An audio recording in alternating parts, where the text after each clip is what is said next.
Cross CRM, partenaire d'Anews Expérience Client, est heureux de vous présenter l'émission Success Story.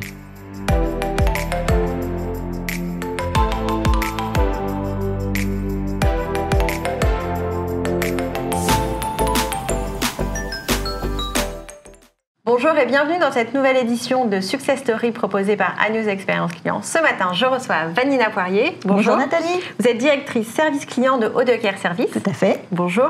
Et Hugues Seigna, vous êtes ingénieur commercial chez Inno. Bonjour Nathalie, merci de nous accueillir. Merci d'être là. Vanina, en très peu de mots, est-ce que vous pouvez nous présenter ce que fait Odeker Service ? Oui, tout à fait. Odeker Service, leader français du service à la personne. Ah pardon. Voilà. Ben voilà. Nos activités principales sont ménage, repassage, garde d'enfants, seniors. On a à peu près 360 agences en France, 15 000 intervenantes, toutes salariées, je tiens à le préciser parce que c'est très important chez nous. Et quoi vous dire de plus, 50% franchise, 50% succursale. D'accord, ok. Donc Inno, très rapidement. Moi, je découvre. Oui, Inno, en quelques mots, on est éditeur d'une solution de gestion d'interaction client omnicanal. D'accord. Et on est également opérateur licencié à l'ARCEP. Donc on a une double activité à la fois opérateur télécom et fournisseur de solutions pour nos clients. Donc, comment vous vous êtes rencontrés tous les deux ? Par hasard. Par hasard, effectivement. Moi, je suis arrivée en août 2018 chez O2 et j'ai initié un projet de transformation. Du service client sur 3 axes, organisation, outils et méthodes, classique. Et premier constat, on a une solution téléphonique qui date. Ancienne. Ancienne. Ancestrale, on va dire. Un petit peu, oui. Et du coup, premier sujet avec la DSI, il faut qu'on change notre téléphonie. Et là, RFI, appel d'offres et Inno. Voilà, tout à fait. En tant qu'opérateur. Les deux. Et en tant que fournisseur de solutions. D'accord. Donc en fait, finalement, très rapidement, cette porte de la partie opérateur vous a ouvert la porte outils aussi. C'est plutôt l'inverse. C'était en fait ce qui intéressait aux deux, sous contrôle de Vanina, c'était qu'en fait on ait aussi cette double casquette et donc une capacité d'apporter du bout en bout, c'est-à-dire de la collecte d'un appel jusqu'à sa distribution à un conseiller. Donc sur la partie ACD par exemple. Exactement. D'accord. Et donc cette notion d'interaction chez vous, c'est du téléphone, c'est du mail, c'est principalement ? Principalement du téléphone, parce que c'est le service à la personne et c'est vrai que nos clients ont vraiment besoin d'échanger avec nous, mais on avait quand même une volonté d'aller beaucoup plus loin et il nous fallait effectivement une solution qui fasse du bout en bout. Donc aujourd'hui, c'est voix, mail, SMS... SMS, CSAT. Donc en fait, l'outil, il fait tout ça. Oui, il fait encore plus, on n'a pas fini. Ça n'est que le début de l'histoire. D'accord. On continue à avancer. Oui. Donc est-ce que vous pouvez nous expliquer, donc la première brique, c'était comment ça s'est passé et en combien de temps surtout, parce que là vous êtes en train de nous dire que vous êtes en train de tout faire. Alors en fait, on s'est rencontrés la toute première fois pour le premier échange en octobre 2019. Ah mais c'est très récent. 6 mois avant très récent. Mars 2020, donc 6 mois avant la crise. Je ne vois pas de quoi on parle. Donc en fait, ça a quand même... Je sais pas. Il y a eu une période de gel projet. Tout ça a fait qu'on a validé ensemble le projet à l'été 2020 pour un démarrage le 24 novembre. Très rapide. 2020. Sur quelle partie ? Uniquement la téléphonie ou... L'équipement de tous les conseillers du service client de Vanina, c'est-à-dire 120, 130 personnes. Alors, novembre 2020, si vous vous rappelez bien, c'était la vague numéro 2. 28 octobre. C'est ce que j'allais dire. Alors, déploiement du service client O2 en télétravail. Tout le monde était en télétravail sur l'ancienne téléphonie et on a déployé une OCX. Avec tous les conseillers et elle se dit, est-ce qu'on a vraiment fait ça ? Oui, on a fait ça. On a vraiment fait ça. Il n'y avait personne sur le plateau. Il y avait 2-3 conseillers et il y avait Inno, moi, les opérationnels et les conseillers qui étaient chez eux et on était en train de déployer Inno chez eux. Voilà. D'accord. Donc en fait, on a formé 3 jours avant. C'est disruptif, c'est très bien, c'est parfait. En télétravail, donc on a fait des séances de visio, on en a fait 20 ou 24 séances parce qu'on faisait des mini-groupes collaborateurs. D'accord. Pour vraiment, c'est une demande de deux, que vraiment on gère bien le changement, que les gens vraiment s'approprient l'outil parce qu'on allait démarrer en télétravail. C'est-à-dire qu'on personne ne pouvait être formé en physique. Non. D'accord. Et donc, formation à J-3, J-2 et allumage. Et donc avec présence nous, on était sur site avec Vanina et ses managers. Voilà, c'est ça. Seul au monde. Il y a quelqu'un. Et donc, le 25 novembre, on a allumé. D'accord. Donc ça, c'était sur quelle partie? Donc c'est téléphonie uniquement? Téléphonie uniquement dans un premier temps et appel sortant également. Hein. D'accord. Ouais. Appel entrant sortant. Ouais. Et donc la deuxième étape? Mail. D'accord. Ça s'est passé combien de temps après? Très rapidement, 4 mois. Ouais, 4 mois après. D'accord. Très rapidement. Et à chaque fois, en fait, il y a une spécification, il y a des groupes projets. Comment Inno en fait accompagne O2 Care Service? En fait, ce que j'adore chez Inno, c'est que on n'est plus en mode projet. On est, voilà, on a un besoin, ils nous répondent tout de suite. Ça se fait de façon très très fluide. Ils font partie de l'équipe en fait. D'accord, c'est très fort. Oui, non, mais c'est. On fait de la gestion continue de projet en fait. Ouais. C'est-à-dire qu'il n'y a pas, c'est pas le lot 1, le lot 2, le lot 3. D'accord, donc vous êtes dans une continuité d'accompagnement et de mise en place régulièrement. Et donc vous continuez de gérer le change par exemple avec les équipes? Tout à fait. D'accord. Et donc est-ce que vous avez justement ces groupes de travail pour justement.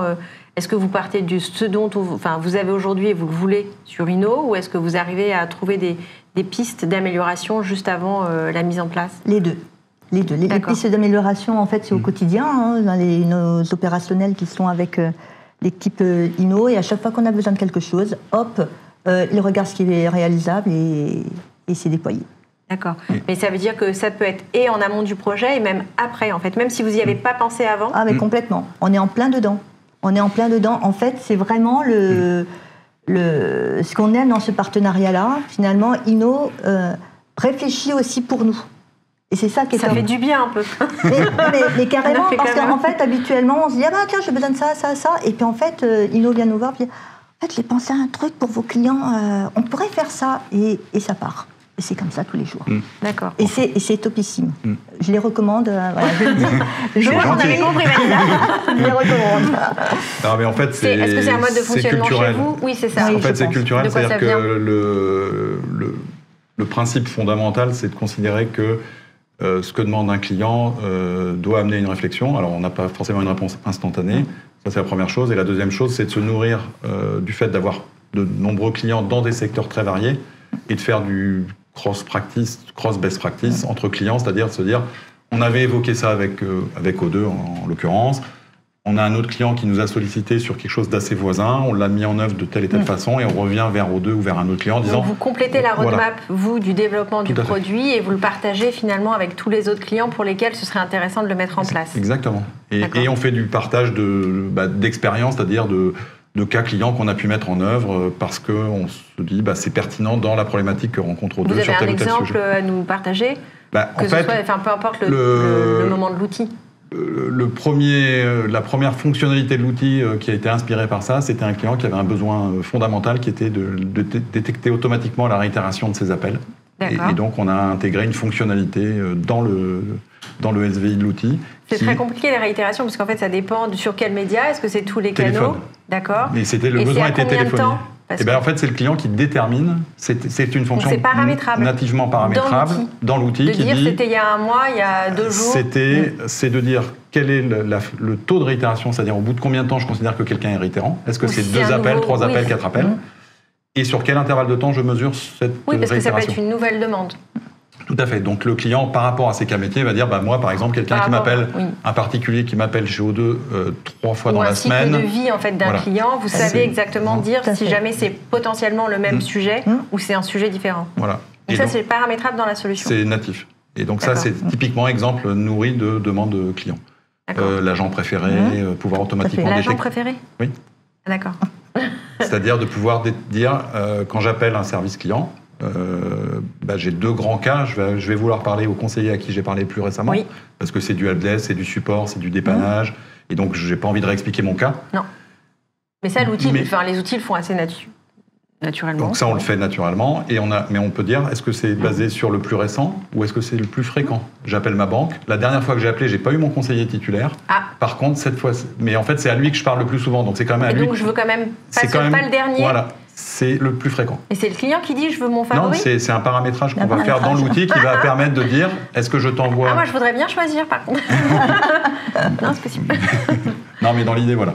typiquement des fonctionnalités qui sont vraiment inspirées de demandes et de besoins. D'autres roadmaps en fait, que vous développez pour d'autres clients. Voilà. D'accord.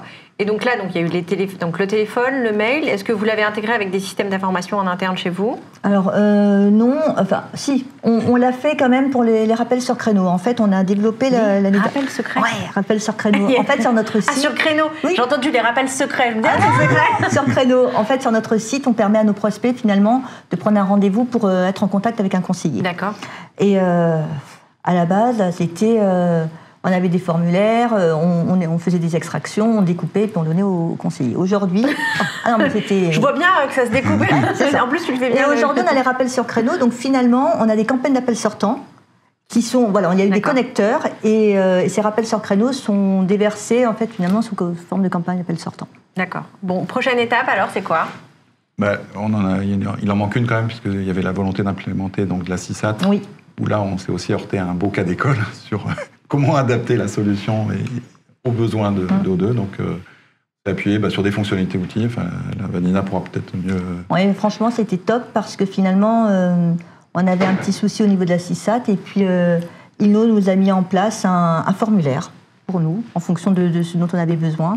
Et finalement, l'outil nous permet à la fois d'envoyer la CISAT et d'avoir toutes les verbatims. D'accord. Donc vous récupérez toutes les données. D'accord. Ouais. Donc vous les envoyez au client et le client les renvoie. Exactement. Mais il fallait en même temps ne pas réenvoyer cette demande plus d'une fois par mois. Donc il fallait stocker qui avait, etc. En fait, c'est ça. Ça va bien avec la réitération, justement. Mais en fait, c'est ça. C'est-à-dire qu'un client n'est sollicité qu'une fois, les intervenantes également, parce que les intervenantes nous appellent au service client. Donc finalement, là, ça fait depuis le mois de juillet. Et ça fonctionne super bien. Ça va très très vite quand même. Très très vite, ouais. Et puis on va partir certainement sur du WhatsApp. On envisage peut-être la visio. 2022. C'est dans 2 mois. Un mois. Oui, non, c'est bientôt. Courant 2022. On a pas mal de choses en cours. Bon, tant mieux.